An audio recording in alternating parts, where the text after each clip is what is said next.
Hallelujah. Hallelujah. प्रभु यीशु मसीह के महान नाम से और एक बार आप सब लोगों को इस लाइव इवेंट में धन्यवाद देता हूं।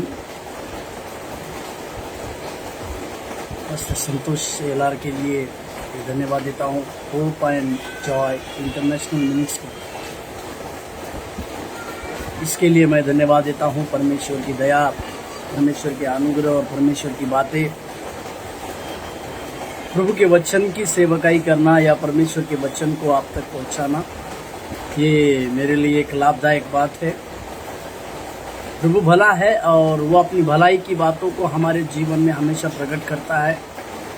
इस बात को हम कभी भी अपने जीवन में भूलने ना पाए, क्योंकि वो भलाई का परमेश्वर सदा हमारे साथ रहता है। सदैव उसकी दया और अनुग्रह हमारे साथ चलती है।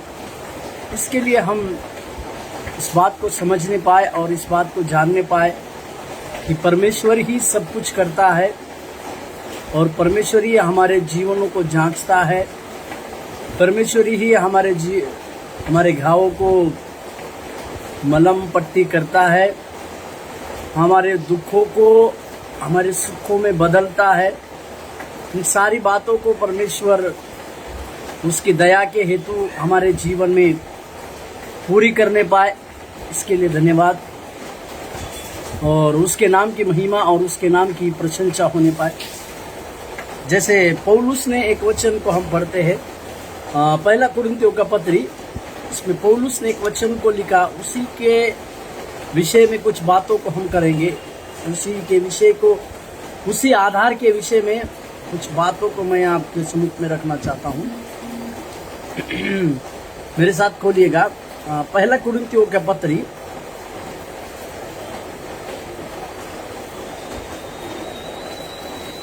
पहले कुरिन्थियों की पत्री में पौलुस ने इस प्रकार से प्रचार किया। हम सब लोग उस पौलुस के प्रचार की बातों को जानते हैं। हम सब लोग पौलुस के उस किए हुए सारी बातों को जानते हैं, क्योंकि परमेश्वर ने पौलुस को जिस कार्य के लिए भेजा, उस कार्य को पूरा करने के लिए प्रेरित पौलुस किस प्रकार से अपने जीवन की बातों को करता रहा, इसके विषय में हम सब लोग जानते हैं और समझते हैं। पौलुस का इस प्रकार से कहना था कि वो परमेश्वर हमें उस परमेश्वर के मसीह की सुगंध, हम मसीह की सुगंध बनते हैं बोलकर लिखा हुआ है। मसीह की सुगंध बोलकर बाइबल में इस प्रकार से वचन आया हुआ है कि हम लोग उस मसीह की सुगंध बनते हैं बोलकर लिखा हुआ है, जो परमेश्वर के पवित्र सामर्थ्य की बातों को दिखाता है और परमेश्वर की दया की बातों को दिखाता है। मसीह का सुगंध बनना मतलब मसीह के प्रचार की बातें, प्रभु यीशु मसीह के प्रचार की बातों के द्वारा या प्रभु यीशु मसीह के कार्य के द्वारा हम लोग उसकी सुगंध फैलाने वाले या मसीह की उस बातों का सुगंध फैलाने वाले बनने की आवश्यकता है, जिसके बारे में पौलुस ने बड़े ही इसके द्वारा कहा। आज मैं आपको एक मसीह की सुगंध मतलब हम लोग मसीह की सुगंध बनना मतलब प्रभु यीशु मसीह को जब हम अपने जीवन में स्वीकारते हैं, उद्धारकर्ता के रूप में स्वीकारते हैं और उसी के द्वारा जब हम कार्य में आगे बढ़ते हैं। एक वचन को पढ़ेंगे हम लोग, दूसरा कुरिन्थियों के पत्री दूसरे अध्याय और 15वां वचन। दूसरे कुरिन्थियों की पत्री दूसरा अध्याय और 15वें वचन में इस प्रकार से लिखा हुआ है, 2 Corinthians chapter 2 verse 15। उसमें इस प्रकार, क्योंकि हम परमेश्वर के निकट उद्धार पाने वालों और नाश होने वालों दोनों के लिए मसीह की सुगंध है। हालेलुया। यहाँ पर प्रेरित पौलुस दो बातों को करता है, दो बातों का विस्तारित रूप से वर्णन वो करता है कि हम लोग जो परमेश्वर के निकट उद्धार पाने वाले लोग हैं और नाश होने वाले लोग हैं, इन दोनों के लिए हम लोग मसीह की सुगंध है।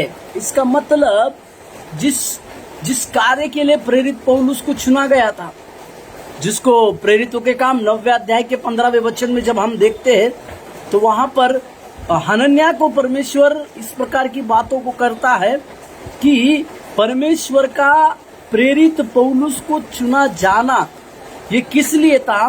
प्रेरितों के काम उसके 9वें अध्याय के 15वें वचन में इस प्रकार से परमेश्वर का जवाब हनन्याह के लिए कहता है, परंतु प्रभु ने उससे कहा, मतलब हनन्याह से, तू चला जा, क्योंकि वह तो अन्य जातियों और राजाओं और इज़राइल के सामने मेरा नाम प्रकट करने के लिए मेरा चुना हुआ पात्र है। इस प्रकार की सबसे बड़ी बुलाहट प्रेरित पौलुस के जीवन में परमेश्वर ने रखा। इसी के लिए प्रेरित पौलुस इस प्रकार से कहता है, आत्मा को पाने वाले यानी उद्धार पाने वालों और नाश होने वाले दोनों के लिए हम एक मसीह की सुगंध है। इसका मतलब हर एक विश्वासी जो प्रभु यीशु मसीह का अनुकरण करता है, उसके पथ चिन्हों पर चलता है, अवश्य ये बात है कि हम लोग उस नाश होने वाली आत्माओं को जीतने की बहुत बड़ी बात हमारे पास है। इसी के लिए यूहन्ना के 15वें अध्याय में परमेश्वर ने कहा कि तुम जाओ और ढेर सारा फल लेकर आओ। इसका मतलब उद्धार पाने वाले लोगों को अपने पास लाना, परमेश्वर यीशु के द्वारा उद्धार पाने वाले लोगों को लाना, यह हमारी सबसे बड़ी एक सबसे बड़े कारण है। दूसरा, जो नाश हो रहे हैं उन लोगों के जीवन के लिए, उन लोगों के जीवन तक भी मसीह की सुगंध पहुंचाना, ये आप लोगों का और आपका और मेरा सबसे बड़ा काम है। परंतु मैं ये मसीह की सुगंध जो है, इस विषय में ये बात कहना चाहता हूँ, ये मसीह की सुगंध जिस समय प्रेरित पौलुस के पास आई, जो दिमिश्क के रास्ते से जा रहा था, दिमिश्क के रास्ते से जाते समय इसके पहले इस मसीह की सुगंध से या मसीह की विचारों से ये प्रेरित पौलुस जो सौल था दूर था। परंतु दिमिश्क के रास्ते से जब उसने इस प्रकार का आवाज को सुना, हे सौल तू मुझे क्यों सताता है, और वही बात को प्रेरितों के काम 22वें अध्याय में जब लूका लिखता है इस विषय में, तो वो कहता है कि हे प्रभु तू कौन है और मुझे क्या करना चाहिए। इसका मतलब कि ये प्रेरित पौलुस इस मसीह की सुगंध से जब दूर था तो उसको कुछ समझता नहीं था, परंतु जब इस प्रेरित पौलुस के पास मसीह की सुगंध पहुंची तो वो सौल से पौल बना और परमेश्वर का राज्य, परमेश्वर के नाम के लिए विभिन्न जगहों पर कलीसिया निर्माण करने वाला एक प्रभावी प्रेरित बना बोलकर हम देखते हैं। जिस किसी के विषय में जो भी इस बाइबल के पवित्र शास्त्र में जिसके पास परमेश्वर मसीह की सुगंध आती है, उसके जीवन का, उसका जीवन पूरी रीति से बदलता है। जैसे इस प्रेरित पौलुस का जीवन बदला, उसके लिए एक बड़ी बुलाहट परमेश्वर ने रखा, बड़ी योजना परमेश्वर ने उसके लिए रखा, और उसी योजना के तहत परमेश्वर ने उसके जीवन में कार्य किया। मेरे साथ एक वचन को पढ़िएगा। इसी के लिए प्रेरित पौलुस इस प्रकार से कहता है, मेरे साथ खोलिएगा पहला तिमोथी का पत्री, उसके पहले अध्याय, और पहला तिमोथी उसका पहला अध्याय और 12, 13 और 14वां वचन। First Timothy chapter 1, 12, 13, 14। पहला तिमोथी का पत्री उसका पहले अध्याय 12, 13 और 14 वचन में पढ़ रहा हूँ। वो इस प्रकार से कहता है, पौलुस कह रहा है, मैं अपने प्रभु मसीह यीशु का जिसने मुझे सामर्थ्य दी है धन्यवाद करता हूँ कि उसने मुझे विश्वास योग्य समझकर अपनी सेवा के लिए ठहराया। हालेलुया। 13वां वचन, मैं तो पहले निंदा करने वाला और सताने वाला और अंधेर करने वाला था, तो भी मुझ पर दया हुई, क्योंकि मैंने अविश्वासी की दशा में बिन समझे बूझे ये काम किए थे। 14वां वचन जो हर एक विश्वासी के जीवन में बहुत ही मायने रखता है वो, और हमारे प्रभु का अनुग्रह उस विश्वास और प्रेम के साथ जो मसीह यीशु में है बहुतायत से हुआ। और 15वां वचन भी इस प्रकार से कहता है, यह बात सच और हर प्रकार से मानने के योग्य है कि मसीह यीशु पापियों का उद्धार करने के लिए जगत में आया, जिनमें सबसे बड़ा मैं हूं। Hallelujah, hallelujah. 15वें वचन में प्रेरित पौलुस अपने आप को अपने पापी जीवन की बातों को दिखाता है। वो इस प्रकार से कहता है कि मुझ पर इसीलिए दया हुई क्योंकि परमेश्वर मुझ पापियों का उद्धार करे, और इस जगत में यीशु मसीह का आना उद्धार के लिए था और पापियों का उद्धार करने के लिए था। इसमें सबसे बड़ा पापी मैं हूं बोलकर प्रेरित पौलुस लिखता है। इसका मतलब जब मसीह की सुगंध इसके जीवन में आई, जब दमिश्क के रास्ते से जाने वाला वो प्रेरित सौल जो प्रेरित पौल बनकर अपने जीवन में कार्य किया, वो मसीह की सुगंध के लिए जीने वाला बन गया। हालेलुया, प्रभु के नाम की महिमा और प्रशंसा होने पाए। जो प्रभु यीशु मसीह ने स्वर्गारोहण होते समय जो बड़ी आज्ञा को दी थी, उस आज्ञा को पूरा करने के लिए अपना जीवन की समर्पित बातों को देकर अपना जीवन जोखिम में डालकर कार्य करने वाला बन गया। इसका मतलब ये मसीह की सुगंध जो है जब हमारे जीवन में आती है तो हम परमेश्वर के लिए धुन लगाकर सेवा करने वाले बनते हैं। आप और मैं परमेश्वर के लिए एक आश्चर्यजनक कार्य करने वाले बनते हैं। इसी के लिए हमें और आपको इस प्रकार समझने की आवश्यकता है कि मसीह की सुगंध जब आती है तो हमारे जीवन में बहुतायत से कार्य होते हैं। बाइबल में एक व्यक्ति को मैं आपके सम्मुख में लाना चाहूंगा, उसके जीवन में कुछ नहीं था। हालेलुया, उसके जीवन में कुछ भी आशा नहीं थी। वो उसके जीवन में किसी भी प्रकार की आशा के साथ नहीं था।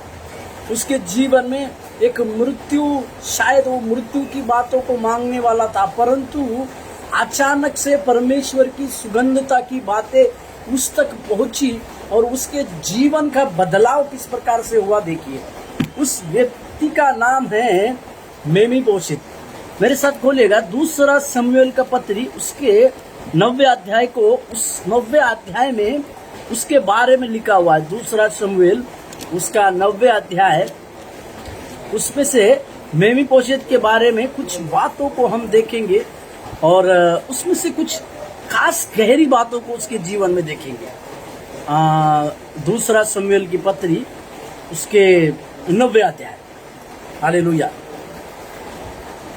उस व्यक्ति का नाम जिसके जीवन में परमेश्वर की मसीह की सुगंध आती है और उसका जीवन एकदम बदल जाता है, उस व्यक्ति के बारे में हम आज देखते हैं। मेमीबोशेत उसका नाम, मेमीबोशेत बोलकर हिंदी में उसका नाम दिया है। दूसरा शमूएल की पत्री 9वें अध्याय में इसके बारे में लिखा हुआ है। उसके दूसरा शमूएल उसके 9वें अध्याय 1 वचन से लेकर 13 वचन तक इसके मेमीबोशेत के बारे में इसमें लिखा हुआ है। पहला वचन, दूसरा शमूएल की पत्री उसके 9वें अध्याय और पहला वचन। दाऊद ने पूछा, क्या शाऊल के घराने में से कोई अब तक बचा है जिसको मैं योनातान के कारण प्रीति दिखाऊं? ये बात तब की है जब शाऊल का पूरा घराना, शाऊल के पूरे घराने में से मतलब शाऊल और उसके सारे घराने के लोग मर गए थे, उनको मार दिया गया था। परंतु योनातान, हम जानते हैं योनातान जो है दाऊद का स्नेही और प्रिय मित्र था। हाँ, यस, दूसरा शमूएल 9वें अध्याय 1 से 13 तक, ठीक। और राजा दाऊद ने योनातान से, और योनातान ने कई एक संकटों में, कई एक मुसीबतों में, कई एक जोखिम अपने ऊपर उठाकर राजा दाऊद का पक्ष लिया था। इसी के लिए राजा दाऊद ने उससे, योनातान से इस प्रकार से वाचा को बांधी थी कि मैं तेरे कारण, मैं तेरे घराने के ऊपर, यानी तेरे पिता के घराने के ऊपर मैं किसी के लिए तो प्रीति दिखाऊंगा।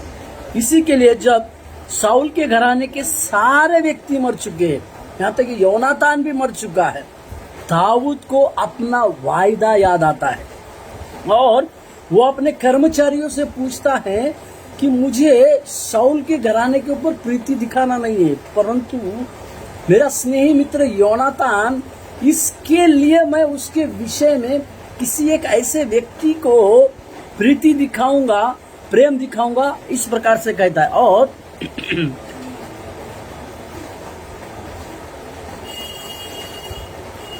उसने इस प्रकार से कहा।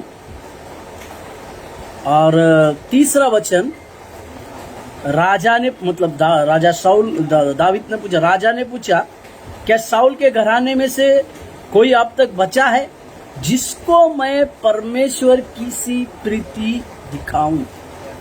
शब्दों को ध्यान दीजिए, परमेश्वर की सी प्रीति दिखाऊं। राजा दाऊद उस व्यक्ति को नहीं जानता है, राजा दाऊद उस व्यक्ति को देखा नहीं है, परंतु योनातान के चलते वो इस प्रकार से कह रहा है कि मैं परमेश्वर की सी प्रीति उस व्यक्ति को दिखाऊं। और देखिएगा वो व्यक्ति कैसा है। सीबा, एक कर्मचारी का नाम है सीबा।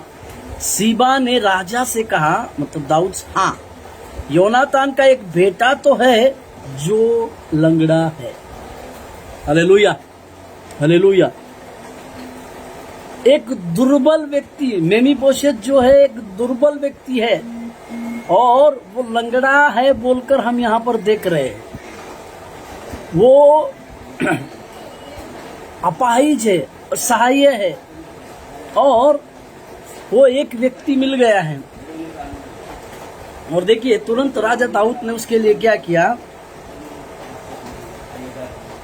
5वें वचन में देखिएगा, 5वें वचन में, दूसरा शमूएल 9वें अध्याय 5वां वचन। तब राजा दाऊद ने दूत भेजकर उसको लोदबार से एमनीएल के पुत्र मकीर के घर से बुलवा लिया। अभी देखिए उसी मेमीबोशेत को राजा दाऊद अपने घर पे अपने पास बुलवा लेता है, परंतु 6वां वचन को देखिए, एक डरा हुआ व्यक्ति, पहले ही राजा शाऊल के सारे घराने के व्यक्ति मर चुके हैं, उसमें से आखिरी मेमीबोशेत है जो कि अपाहिज है, जिसके जीवन में आगे का कोई भविष्य नहीं है, जिसके जीवन में मृत्यु कब आएगी उसको पता नहीं है। दूसरा, एक अपाहिज है, एक लाचार है, इस प्रकार का व्यक्ति है मेमीबोशेत। परंतु अभी वो व्यक्ति राजा दाऊद के सम्मुख में खड़ा हो रहा है और वो अपने आप को इस प्रकार से कहता है।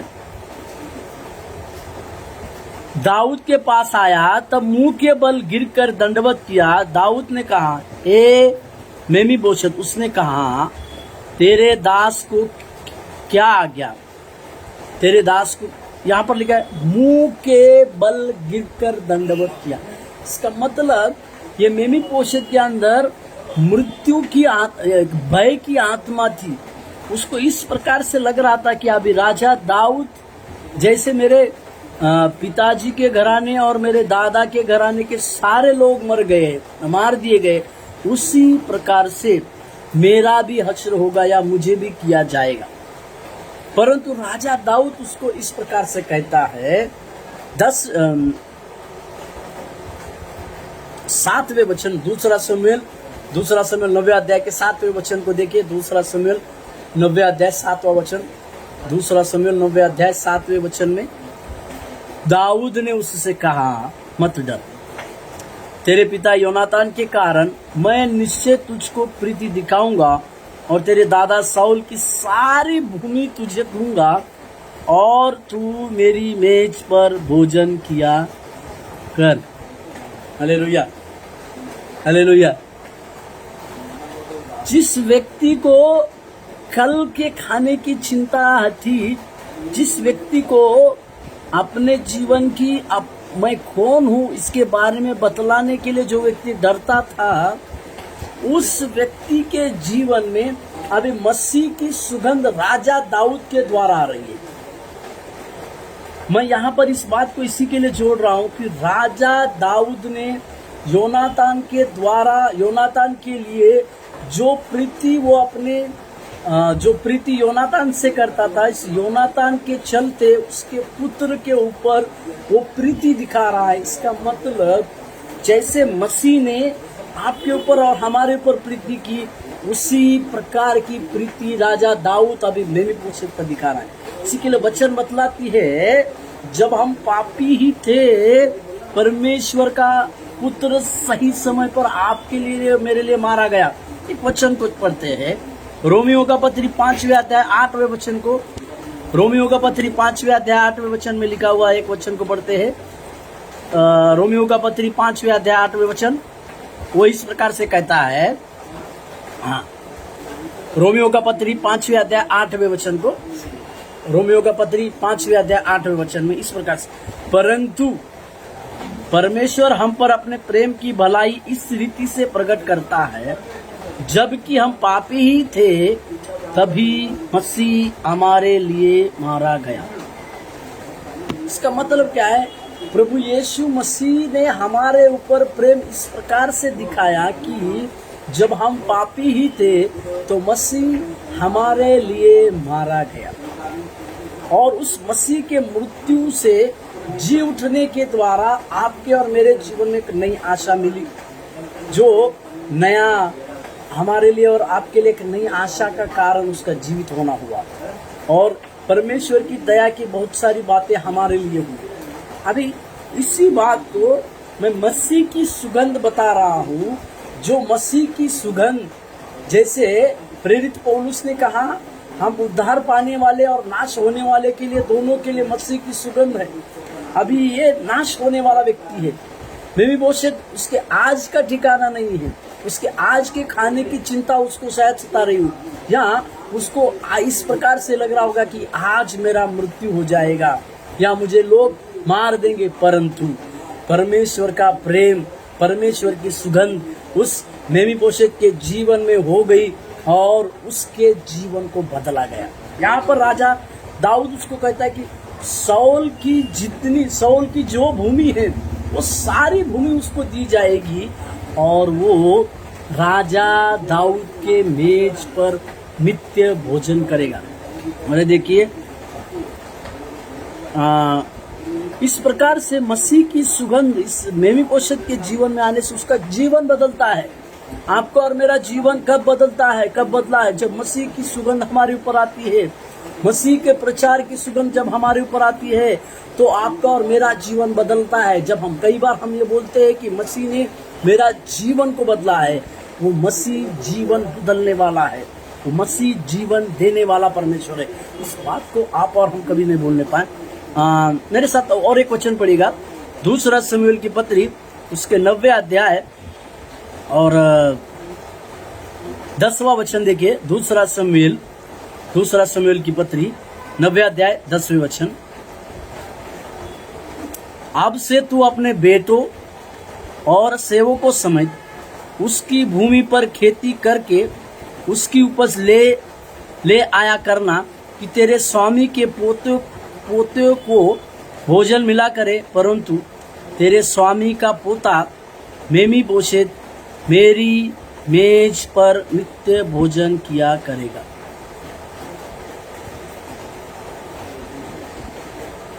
नित्य भोजन किया करेगा। यहाँ पर देखिएगा, राजा दाऊद ने किस प्रकार से उस मेफीबोशेत के जीवन में एक बड़ा कार्य किया। जितनी भूमि राजा शाऊल की थी, वे सारी भूमि का खेत का उपज लेकर वो उस मेफीबोशेत को दिया जाए, परंतु मेफीबोशेत जो है वो राजा दाऊद के मेज पर नित्य भोजन करेगा। इसका मतलब उस मेमीपोशेत के जीवन में जो कल की चिंता उसको थी या कल उसके जीवन में क्या होगा इस प्रकार से पता नहीं था, परंतु उसको उसके जीवन में राजा दाऊद के द्वारा जिस प्रकार से मसीह की सुगंध को मैंने कहा, इस प्रकार की मसीह की सुगंध आने के द्वारा उसका जीवन बदला है। ना केवल उसकी जगह बदली है, पहले एक जगह पे वो छुपकर रहने वाला व्यक्ति अभी एक राजा के महल में आया है रहने के लिए, और साथ में मेज के साथ किसके साथ खाना खा रहा है, तो उस देश का राजा के मेज में बैठकर नित्य भोजन करने का अनुग्रह उसके जीवन में दिया है। प्रभु के पवित्र नाम की महिमा और प्रशंसा होने पाए। और इसका मतलब परमेश्वर हमारा इस प्रकार का परमेश्वर है, जैसे पहले शमूएल की पत्री में इस प्रकार से कहा है। पहला शमूएल की पत्री उसके 2 अध्याय और वचन 7, पहला शमूएल 2 अध्याय के 7वें वचन, पहला शमूएल 2 का 7, उसमें इस प्रकार, यहोवा निर्धन करता है और धनी भी बनाता है, वह नीचा करता और ऊंचा भी उठाता है। 8वां वचन, वह कंगाल को धूली में से उठाता और दरिद्र को घूरे में से निकाल खड़ा करता है, ताकि उनको अधिपतियों के संग बिठाए और महिमायुक्त सिंहासन के अधिकारी बनाए। हालेलुया।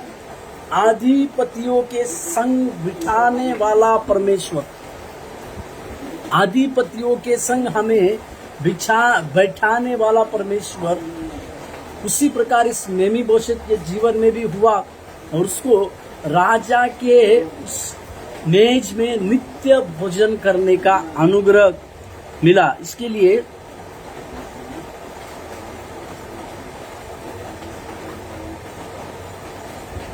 और 11वां वचन, दूसरा शमूएल उसके 9वें अध्याय, दूसरा शमूएल 9वें अध्याय उसका 11वां वचन का दूसरा भाग मैं पढ़ रहा हूँ।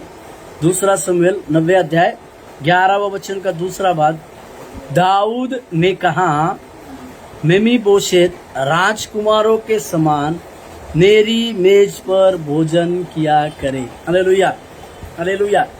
जिस मेमीबोशेत के जीवन में कोई सहारा नहीं है, उसको उठाकर लेकर जाने वाले लोग थे, आज उस मेमीबोशेत के जीवन में किस प्रकार का कार्य हुआ। ना केवल उसको उसके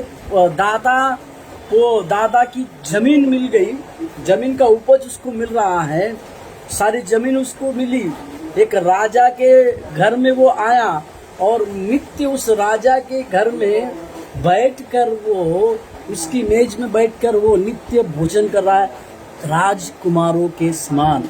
हालेलुया। और मेमीबोशेत के भी मीका नामक एक छोटा बेटा था, और सीबा के घर में जितने रहते थे वे सब मेमीबोशेत की सेवा करते थे। मेमीबोशेत यरूशलेम में रहता था, क्योंकि वह राजा की मेज पर नित्य भोजन किया करता था। वह दोनों पांवों का पंगुआ था। यहाँ पर एक बात को समझिएगा कि उस मेमीबोशेत का जगह को परमेश्वर ने बदला राजा दाऊद के द्वारा। राजा दाऊद ने उसके रहने का जगह को बदला, उसके आगे के भविष्य की बातों को भी बदला। उसको जमीन मिल गई, उसका उपज उसको मिल रहा है, और साथ ही साथ राजा दाऊद के साथ वो नित्य भोजन करने वाला भी बन गया। मेरे प्रियो, मेरे सहकर्मियों, आज इस बात को हम समझने पाए। वो बात यह है कि जब मसीह की सुगंध हमारे जीवन में चली आती है, या मसीह की सुगंध की बात जब हमारे जीवन में चली आती है, तो हमारे जीवन में जब मसीह की सुगंध हमारे जीवन में चली आती है तो हमारा जीवन परिवर्तित होता है। भले उसके पहले हमारे जीवन की जो कुछ भी बातें हो, जैसी क्यों ना बातें हो, परमेश्वर हमारे जीवन को जरूर बदलता है। प्रभु आपको आशीष देना।